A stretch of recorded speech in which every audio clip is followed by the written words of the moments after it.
নমস্কার, স্টাডি জোনের সকলকে স্বাগত জানাই। আজকে আমাদের টপিক হচ্ছে চক্রবৃদ্ধি সুদ কষা। এর আগে আমরা শিখেছি সরল সুদ কষা, আজকে আমরা শিখব চক্রবৃদ্ধি সুদ কষা। চক্রবৃদ্ধি সুদ মানে কি? আমি আগে সরল সুদটা শিখি, তাহলে চক্রবৃদ্ধি সুদটা কিছুটা ক্লিয়ার হয়ে যাবে। মানে 100 টাকায় 1 বছরের সুদ যদি 20 টাকা হয়, 100 টাকায় 1 বছরের সুদ 20 টাকা। এটার মানে হচ্ছে 100 টাকার 2 বছরের সুদ কত হবে? না 40 টাকা হবে। কিন্তু চক্রবৃদ্ধি সুদের ক্ষেত্রে এরকম হবে না। কেন? না 100 টাকায় সুদ হচ্ছে 20 টাকা, 2 বছরে 40 টাকা হবে না, কারণ প্রথম বছরের শেষে ওই সুদটা আবার আসলের সঙ্গে যুক্ত হয়ে যাবে। যেমন কি 100 টাকা ছিল আমার আসল, দ্বিতীয় বছরের শুরুতে আমার টাকার আসলের পরিমাণ কত? না 120 টাকা। তাহলে 120 টাকা যখন আমার আসল হয়ে যাচ্ছে, তার মানে এর আবার 20% মানে হচ্ছে 12 দুগুণে 24। তাহলে দ্বিতীয় বছরের সুদ কত টাকা?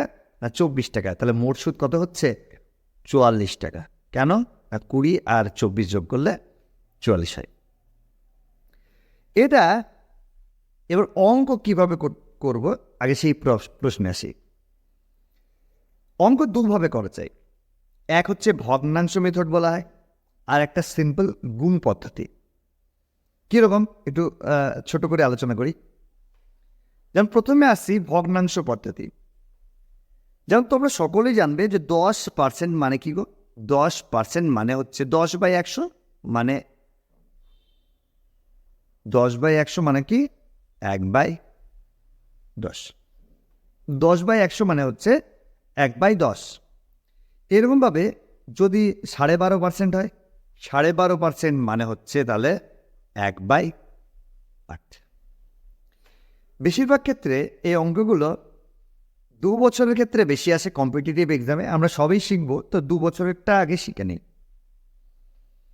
ধরো যাক 100 টাকা আমাকে দিয়েছে আসল, বলছে 10% সুদের হার, বলে দিয়েছে যে 2 বছরের চক্রবৃদ্ধি সুদ কত। আমি এই একটা পদ্ধতি শিখবো যেটাতে সবটাই হয়ে যাবে। আমি ধরে দিচ্ছি তাহলে আমার 10% মানে কত? সুদের হার কত? 1/10। তাহলে আমি আগে 100টাকে আমি 2 ভাগে ভাগ করি। তাহলে প্রথমে 1/10 অংশ প্রথম বছরের সুদ হলো, তাহলে ক টাকা সুদ হলো? 10 টাকা। দ্বিতীয় বছরে 1/10 অংশ মানে 10 টাকা। এই 10 টাকার আবার 1/10 অংশ কত হয়? 1 টাকা। তাহলে মোট আমার চক্রবৃদ্ধি সুদ কত? 10, 10 এ 20 আর 1 21 টাকা। 21 টাকা হচ্ছে আমার চক্রবৃদ্ধি সুদ। সরল সুদ ক টাকা? 10 টাকা আর 10 টাকা। 20 টাকা হচ্ছে আমার সরল সুদ। তাই চক্রবৃদ্ধি আর সরল সুদের পার্থক্য কোনটুকু? এই যে 1 টাকা, এইটা হচ্ছে চক্রবৃদ্ধি সুদ আর সরল সুদের পার্থক্য। এটা একটা পদ্ধতি। আরেকটা পদ্ধতি কি আছে? সেম অঙ্ক, ধরা যাক 100 টাকা থেকে ক টাকা হলো? 110 টাকা হলো প্রথম বছরে। দ্বিতীয় বছরেও 100 টাকা থেকে 110 টাকা হলো। তাহলে কত হয়? 100 স্কোয়ার মানে একটা শূন্য কেটে দাও, আর একটা শূন্য কেটে দাও। এইবার দেখো 10-10কে গুণ করলে 100, 11-11 121। তাহলে ইজিলি বুঝতে পারছো যে চক্রবৃদ্ধি সুদ কত? চক্রবৃদ্ধি সুদ হচ্ছে 21 টাকা। ক্লিয়ার? 121 থেকে 100 বার। এবার বাস্তবমুখী কিছু অঙ্ক দেখি, যেটাতে আমার ধারণাটা আরো ক্লিয়ার হয়ে যাবে। তাহলে প্রথম প্রশ্নে আসছি। বলছে কত টাকার মাসিক 10% হারে 2 বছরের চক্রবৃদ্ধি সুদ? 420 টাকা। তাহলে আমি দুটো কাজ করতে পারি। তাহলে 100 টাকায় থেকে কত হচ্ছে? 110 হচ্ছে। আবার 100 থেকে কত হচ্ছে? 110 হচ্ছে। 2 বছর মানে দুবার। 3 বছর হলে 3 বার লিখব। তাহলে কত হচ্ছে? 100 টাকা হচ্ছে আসল, আর সমূল চক্রবৃদ্ধি কত হচ্ছে? 121। তার মানে চক্রবৃদ্ধি সুদ ক টাকা? যদি মাইনাস করি তাহলে চক্রবৃদ্ধি সুদ হচ্ছে আমার 21 টাকা। তাহলে 21 মানে হচ্ছে 420। তাহলে 1 মানে কত? 21 দুগুণে 42, তার মানে 1 মানে 20। তাহলে আমার আসল ক টাকা ধরেছিলাম? 100 টাকা। তাহলে আসল 100 মানে কত? 20 ইন্টু 100 মানে 2000 টাকা। তাহলে আমার উত্তর, আসলটা কত উত্তর? আমার আসল হচ্ছে 2000 টাকা উত্তর। ক্লিয়ার? এটা অন্যভাবে আরেকভাবে ধরে নিচ্ছে 100 টাকা আসল, তাহলে 10%-এর 100 টাকা 10% ক টাকা? 10 টাকা। দ্বিতীয় বছরেও 10 টাকা, আবার এই 10 টাকার 10% মানে 1 টাকা। তাহলে মোট সুদ ক টাকা হলো? 21 টাকা। তাহলে 21 মানে 420, তার মানে 1 মানে 20, 100 মানে 2000। ক্লিয়ার? নিশ্চয়ই বুঝতে পেরেছ? আচ্ছা, ঠিক আছে। এবার বুঝতে পারলে আমরা নেক্সট প্রশ্নে প্রসিড করছি। এবার বলছে কত টাকার 10% চক্রবৃদ্ধি হারে 2 বছরের শেষে সুদ হবে 945 টাকা। তাহলে 2 বছরের শেষে 945 টাকা সুদ হবে। সেম অঙ্ক আগেরটাই।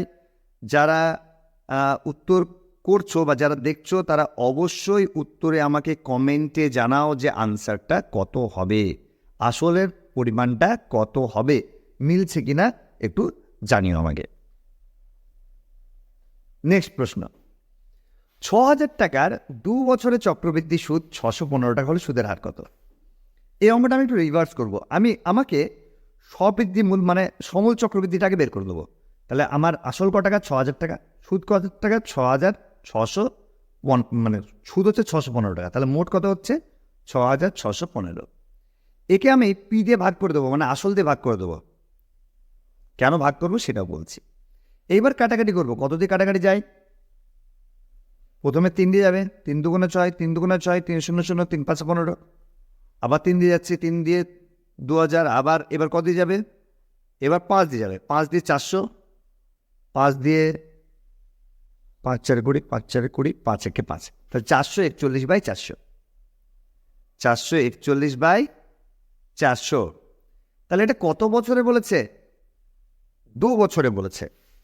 যদি 2 বছরে বলে তাহলে এটাকে আমি স্কোয়ারের আকার আনার চেষ্টা করবো। যদি 3 বছর বলতো তাহলে কিউবের আকার আনার চেষ্টা করতাম। তাহলে এটা 2 বছর মানে এটা কত হচ্ছে? 21/20 তার স্কোয়ার। ক্লিয়ার? আচ্ছা, 21/20 মানে কত? যদি একটু হিসাব করি, নিচে 5 দ্বিগুণ করলে 105, 100।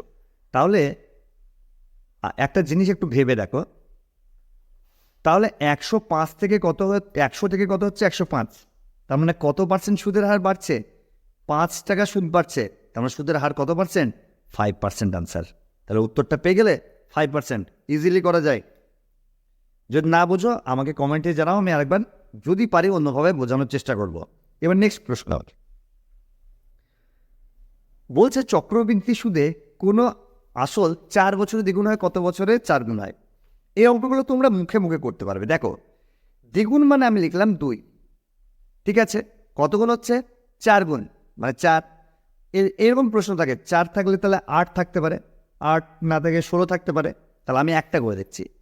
দ্বিগুণ মানে আমি একে 2 এর পাওয়ারে লিখব। 4 মানেও 2 এর পাওয়ারে লিখব, 8 মানেও 2 এর পাওয়ারে লিখব, 16 মানেও 2 এর পাওয়ারে লিখব। এই দ্বিগুণটা হতে কত বছর টাইম লাগছে? এই 1 মানে হচ্ছে 4, তাহলে 1 মানে 4। তাহলে এই 2 মানে কত? তাহলে 4 গুণ হতে কত বছর লাগবে? 8 বছর। তাহলে 8 গুণ হতে কত বছর লাগবে? তাহলে 3 মানে কত? 12 বছর লাগবে। আর 16 গুণ হতে কত বছর লাগবে? 4 মানে কত বছর? 16 বছর। ক্লিয়ার? তাহলে একদম ইজিলি উত্তর করতে পারবে। এরকম অঙ্ক আসলে একবারে মুখে দেখে দেখেই উত্তর করে দিতে পারবে যে কত বছরে এটা হচ্ছে। ক্লিয়ার? এবার নেক্সট প্রশ্ন বলছে 12,000 টাকা 5 বছর দ্বিগুণ হয়। ঠিক আছে? তাহলে 5 বছর মানে 2 মানে 2 টু দি পাওয়ার 1, তাহলে 1 মানে কত? 5। তাহলে এবার 20 বছর, 20 বছর মানে এখানে কত থাকলে 20 হবে গো? 1 মানে যদি 5 হয় তার মানে 4 আছে। তার মানে এটা কত গুণ হচ্ছে? 2 টু দি পাওয়ার 4 মানে 16 গুণ হচ্ছে। তাহলে উত্তর কত হবে বলো? তাহলে 12,000 টাকাটা ক গুণ হবে? 16 গুণ হবে। তার মানে 16 উত্তর করলে উত্তর হবে 1,92,000 টাকা। ক্লিয়ার? যদি উত্তর না বুঝতে পারো আমাকে জানিও, এটা অন্যভাবেও করা যায়। আমার মনে হয় এটাতে সব থেকে শর্টকাট হয়, এই জন্য আমি এই পদ্ধতিটা ফলো করছি। নেক্সট প্রশ্ন, এই অঙ্কটা দেখো, এই রকমের অঙ্ক একটা ট্রিক্স বলে দিচ্ছে, একদম চুটকির কেস, মানে একদম চুটকি মেরে করে দিতে পারবে। কেন, কিভাবে? দেখো, আমি ধরে দেব মোট টাকা কত। সবসময় এই ধরনের অঙ্ক আমি 10,000 ধরব। কেন বলে দিচ্ছি। আমি যদি ধরে দিই, যদি সুদের হার R%, তার মানে আর মানে কত? R/100। তার মানে 100 স্কোয়ার করলে 10,000 হয়। এবার একটু দেখো, ধরে নিচ্ছি, তাহলে আমি ধরে নিচ্ছি 10,000 টাকা হচ্ছে আমার আসল। তাহলে প্রথম বছরের সরল সুদ কত? একে R/100 দিয়ে গুণ করে দাও, R% মানে 100 R, কি করে হলো? গুণ R/100। তাহলে দুটো শূন্য কেটে গেল। তাহলে দ্বিতীয় বছরে কত হবে? 100 R। এইবার বলো এই এর আবার সুদ কত হবে? একে R/100 দিয়ে গুণ করে দাও, তাহলে 100 কেটে গেলে আর গুণ করলে কত হয়? R²। তাহলে এই R²টাই হচ্ছে চক্রবৃদ্ধি সুদ আর সরল সুদের পার্থক্য। তাহলে R²ই হচ্ছে চক্রবৃদ্ধি সুদ আর সরল সুদের পার্থক্য। ক টাকা? 25 টাকা। তার মানে আর মানে কত? দেখো ইজিলি পেয়ে গেলে, আর মানে কত? 5। তাহলে একদম উত্তর মুখোমুখি করে দিতে পারলে যে সুদের হার কত পার্সেন্ট? না 5%। আচ্ছা, আমরা নেক্সট প্রশ্নে যাই। কোনো আসলের 5% হারে 2 বছরের চক্রবৃদ্ধি সুদ ও সরল সুদের পার্থক্য 6 টাকা হলে আসলের পরিমাণ কত? এর আগে আমি তোমাদের ট্রিক্স বলেছিলাম। কি বলেছিলাম? ধরে নেব 10,000 টাকা। তাহলে সুদের পার্থক্য কত হবে? আমি যদি এমনি নাও করতে পারি, তাহলে এর 5% মানে 500 টাকা। এর 5% মানে কত টাকা? 500 টাকা। এর আবার 5% মানে 25 টাকা। তাহলে 25 মানে কত গো? 25 মানে হচ্ছে 6। তাহলে 1 মানে কত? 6/25। তাহলে 10,000 মানে কত? 10,000 মানে হচ্ছে, সরি একটা প্রশ্ন বেশি লিখলাম। তাহলে 10,000 মানে হচ্ছে 6/25 ইন্টু 10,000। কত হয়? 25 দিয়ে কাটাকাটি করো, 400, 4×6 2400। এটা একটা উপায়। আরেকটা উপায় বলে দিচ্ছি, 5%। 5% মানে কত গো? 5% মানে 5/100, তার মানে 1/20। তাহলে আমি আসল কত ধরে দিই? আসল ধরে নিই 400। তাহলে 400 টাকার 1/20 মানে ক টাকা? 20 টাকা। আবার 1/20 মানে ক টাকা? 20 টাকা। চক্রবৃদ্ধি সুদ মানে এই 20 1/20 মানে 1 টাকা। তাহলে এই 1 মানে কত? 1 মানে 6। তাহলে 400 মানে কত? 400 মানে 2400। তাহলে দুভাবেই করতে পারলে যেটা খুশি সেটা অ্যাপ্লাই করো, অঙ্ক হয়ে যাবে। এবার নেক্সট প্রশ্ন, 4,000 টাকার 5% হারে 2 বছরের চক্রবৃদ্ধি সুদ ও সরল সুদের পার্থক্য কত? আমি একটা পদ্ধতিতে করে দিচ্ছি, তোমরা অন্য পদ্ধতিতে করতে পারো। দেখো আমি ধরে দিচ্ছি 5% মানে কত গো? বলো 5% মানে কত? 5/100। তার মানে কত? 1/20। তাহলে আসল ধরবো 20² মানে 400। তাহলে 400-র 1/20 কত হয়? 20। এরও 20। তাহলে 20-র 1/20 মানে কত? 20-র 1/20 মানে হচ্ছে 1। তাহলে সরল সুদ আর চক্রবৃদ্ধি সুদের পার্থক্য কত? 1 টাকা। আসল ক টাকা? 400 টাকা। তাহলে 400 টাকায় যদি 1 টাকা হয়, তাহলে 4,000 টাকায় ক টাকা হবে? উত্তর 10 টাকা। একদম মুখোমুখি আনসার হয়ে গেল। অন্য পদ্ধতিতে তোমরা করতে পারো, কোনো সমস্যা নেই। যে পদ্ধতি ইচ্ছা সেই পদ্ধতি করতে পারো। যেমন আরও একটা পদ্ধতি আমি দেখিয়ে দিচ্ছি। যেমন 100 থেকে কত হচ্ছে? 105, যেহেতু 5%। আবার 100 থেকে 105। তাহলে কাটাকাটি করো, 5 দিয়ে 5 20, 5 দিয়ে 21, 5 দিয়ে 5 20, 5 দিয়ে 21। তাহলে কত হচ্ছে? 400 টাকা আসল। তাহলে 441 টাকা হচ্ছে মানে সমূল চক্রবৃদ্ধি। তাহলে চক্রবৃদ্ধি সুদ ক টাকা? 41 টাকা। আর দেখো 400 টাকায় সরল সুদ ক টাকা হবে? 5% হারে 40 টাকা। তার মানে পার্থক্য ক টাকা? 1 টাকা। তাহলে 400 টাকায় যদি 1 টাকা হয়, তাহলে যদি 4,000 টাকায় ক টাকা হবে? 10 টাকা। ক্লিয়ার? আবার নেক্সট প্রশ্নে যাচ্ছে। এই সমস্ত প্রশ্নগুলো খুব সহজ অঙ্ক, কিন্তু একটু তোমাদেরকে ভাবাতে পারে, এই জন্য একটু সহজ করবে। দেখো আমি এই 3 বছর থাকলে আর অন্য কোনো ফর্মুলা অ্যাপ্লাই করব না, সোজাসুজি এইরকম ফর্মুলা অ্যাপ্লাই করব। যে 100 টাকা ধরে নিলাম আসল, কত হলো গো? 110। তাহলে 3 বার হবে। 100 টাকা আসল, 110, 100 টাকা আসল, 110। এখানে একটা শূন্য, একটা শূন্য, একটা শূন্য, একটা শূন্য, একটা শূন্য, একটা শূন্য। তাহলে কাটলাম। তাহলে ক টাকা? 1,000 টাকা। আর গুণ করলে কত হচ্ছে? না 1,331 টাকা। তাহলে সুদ ক টাকা হচ্ছে? 331 টাকা সুদ। তাহলে ক টাকায়? 1,000 টাকায় 331 টাকা সুদ। তাহলে 2,000 টাকায় কত? 2,000 টাকায় হচ্ছে 662 টাকা। ক্লিয়ার? তাহলে একদম ইজিলি হয়ে গেল। এইভাবে করে করতে পারো, টাইমটা অনেকটাই বেঁচে যাবে। এবার নেক্সট প্রশ্নে যাচ্ছি। কত টাকার 10% হারে 3 বছরের সবৃদ্ধিমূল 13,310 টাকা। তাহলে এইরকমভাবে করবো, 100 থেকে 110, 100 থেকে 110, আবার 100 থেকে 110, এই শূন্য এই শূন্য এই শূন্য এই শূন্য এই শূন্য এই শূন্য কাটলাম, তাহলে কত হচ্ছে 1000 থেকে 1331। তাহলে বলো, জাস্ট সবৃদ্ধিমূল 13,310, এর সঙ্গে 10 গুণ করলে হয়ে যাবে। তাহলে এর সঙ্গে 10 গুণ করে দাও, তাহলে কত হচ্ছে 10,000 টাকা। আসল হচ্ছে কত না, আসল হচ্ছে 1000 × 10 মানে হচ্ছে 10,000 টাকা। ক্লিয়ার? তাহলে 10,000 টাকা হচ্ছে আমার আসল। নেক্সট প্রশ্নে যাই।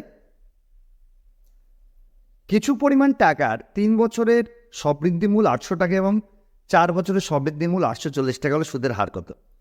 এবার একটা চুটকির কেস, এত কষ্ট করতে হয় না। দেখো, এই 800 টাকার দ্বিতীয় বছর যদি সরল সুদ হতো, তাহলে 3 বছরের চক্রবৃদ্ধি, সমল চক্রবৃদ্ধি যদি 800 টাকা হতো, তাহলে 4 বছরের সমল চক্রবৃদ্ধি 840 টাকা। তার মানে সুদ ক টাকা বেড়েছে? সুদ বেড়েছে 40 টাকা। কেন 800 থেকে 840 হয়েছে? আর টাইম ডিফারেন্স কত? 3 বছর থেকে 4 বছর, মানে 1 বছর। তাহলে 1 বছরে 40 টাকা হয়েছে। তাহলে আগের বছর আসল কত ছিল? 800 ছিল। তাহলে 100 টাকায় কত বের করে নাও, উত্তর ইজিল হয়ে যাবে। দেখো, 0 0 4 20 80, 20 দিয়ে 5 20 100, তাহলে 5% হচ্ছে আমার সুদের হার। ঠিক আছে, এ পর্যন্ত যারা বুঝতে পেরেছো তারা অবশ্যই আমাকে কমেন্ট করে জানাবে, আর না বুঝলেও কিন্তু কমেন্ট করে জানাবে। আমি চেষ্টা করব আমার ভিডিওতে যদি সম্ভব হয় আর একটা চক্রবৃদ্ধি সুদ, যদি তোমরা প্রবলেম জানাও তাহলে আমি আরেকটা চক্রবৃদ্ধি সুদের ভিডিও করতে পারি। তোমরা দু একটা প্রবলেম আমাকে জানাও যাতে আমি ভিডিওটা করতে পারি। সকলকে ধন্যবাদ ভিডিওটি দেখার জন্য। Thank you.